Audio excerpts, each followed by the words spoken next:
Princess, really excited to talk to you about what you're doing here at Africa Tech Festival, and I've taken you out of the Africa Ignite space just for a second. Tell us about Farmz2U.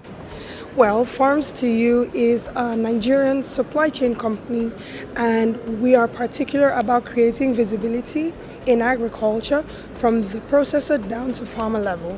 Yeah. And how long have you been around? Since 2019. Talk to us a little bit about what coming to a space like Africa Tech Festival means to you, and particularly being in that room there with other founders, other startups, and some of the conversations that you've been having this week. I mean, I think it's been amazing. This is my first time in South Africa, by the way, and I love the congregation of multiple other founders. Being in the Africa Ignite room, I was actually on the stage. We had like a minor pitch on the first day of the event, and we had the opportunity to talk to other founders, talk to other startups about what we do in Nigeria, and being able to exchange ideas across other startups, hearing the amazing things that are happening on the continent. So we're talking, it hasn't left Africa, but within Africa we're all innovating, we're all seeing problems, and we are coming together to solve a lot of problems.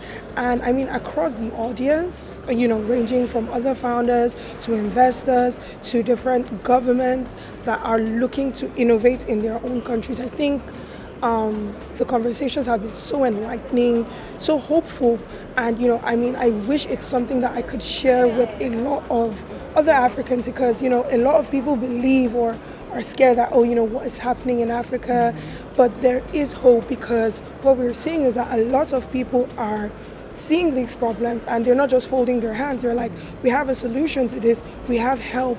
And I think it has been an amazing conversation so far, because not only are we being able to get the help and support that we need from other countries, we're also being able to partner with each other. So we're seeing synergies across our own startups, so startup to startup conversations, and I think it's just amazing. One of the themes that's been, I've noticed, have picked up throughout the last few days has been creating African solutions for African challenges, rather than looking elsewhere globally for solutions to be found for us. Maybe you could speak to that? Yeah, and I'd love to, because what Farmz2U actually is doing is creating an African solution to our problem. So one of the major things that we did see in our country, Nigeria, and in Kenya, so we started out in Nigeria and then expanded into Kenya, was the fact that there is an informal market. We recognize that the informal market actually feeds the agricultural space. So about a third of the world's food actually comes from these informal markets. But guess what? They can't get loans. So they're usually excluded from the system. And we're now saying, we're having to talk to other Africans, to ask, why exactly does this problem happen? Why is this a repetitive problem?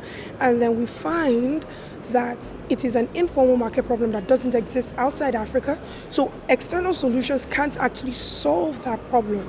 So we now sit and we're developing a technology, a digital system that actually accommodates that African market. So they're like, on the ground, the farmers don't use phones. We're like, yeah, we know, don't worry. The farmers, they're used to using paper and pen, but guess what? That paper and pen is a disadvantage that financial institutions have recognized that has excluded them because it's offline, so they can't trace it. And we say, you know what, let's help you trace it. So now you have a traceable history that the financial institutions can bank on to know that, okay, yeah, these guys have been doing this work.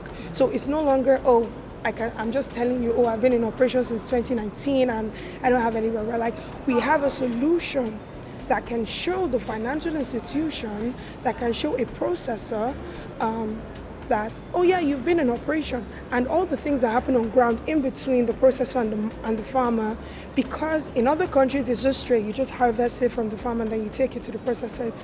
There's really no one else involved. But in Africa, it's a black box, because no one knows what's happening on ground, and all of that is offline.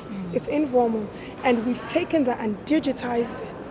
And we've made it a system that everyone on the supply chain in agriculture can plug into. So investors can use it, processors can use it, non-governmental organizations who need to monitor what's happening on ground but have to, rely on phone calls and all of that, they can use it. And now we're seeing that it is improving how people can perceive agriculture. So we specifically had to do this because we checked the system, and we saw that most of these other external, technology, we tried it. It doesn't account for African problems. And we're like, why should we wait for someone else to solve our problems for us? We're here, so let's solve our problem ourselves. Princess, your first time here at Africa Tech Festival, what would you say to other founders on the continent about why they need to be in rooms and spaces like this? I would say, I would say this because I've been asked this question, why do you go for all these events? Because this is my first time in the Africa Tech Festival, but I have been to a lot of panel sessions and, on global stages, right? And the ask is, what is the point? The point is awareness. They can't see you if you don't tell them what you're doing. And this Africa Tech Festival is giving that visibility. I mean, I've met with, trade commissions from governments, Canada, India, right? And, instead of duplicating what already exists, instead of starting afresh, why don't you work with people who have already started? And I mean, there are lots of founders who are offline, doing their own thing in their own space. I had a conversation recently, like in the room with someone who just came, and he's like, he's never really been to events like this. And he's just coming around and he's checking it out, and he was asking, like, what's the point of coming for events like this? And I'm like, visibility. You're creating the awareness that things are happening in Africa. Like, I think this is the first time actually that you're having the Africa Ignite, which focuses on startups alone, right? The previous Africa Tech Festival didn't have a stage for only startups. And I think this is the visibility that we need, and I think every founder should take advantage of this opportunity, right? These halls, they're giving you the opportunity to tell people about who you are helping. A lot of African founders are actually trying to help people, but they keep saying, the money doesn't get to us, we don't get the support that we need. And the truth is, no one can help you if they don't see you.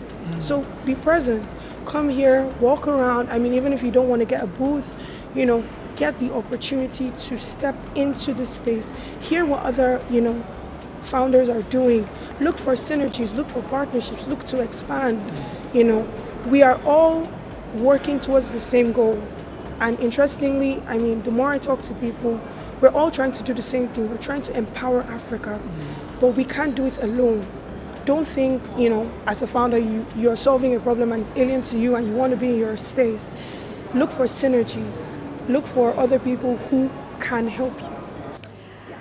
Connectivity, visibility, synergy. If you are a founder on the continent, make sure that you have got your space booked for next year's Africa Tech Festival and have part of join the conversations that Princess has been having here at the Africa Ignite stage at Africa Tech Festival. Don't forget also to follow us on social media, and the hashtag is Africa Tech Festival.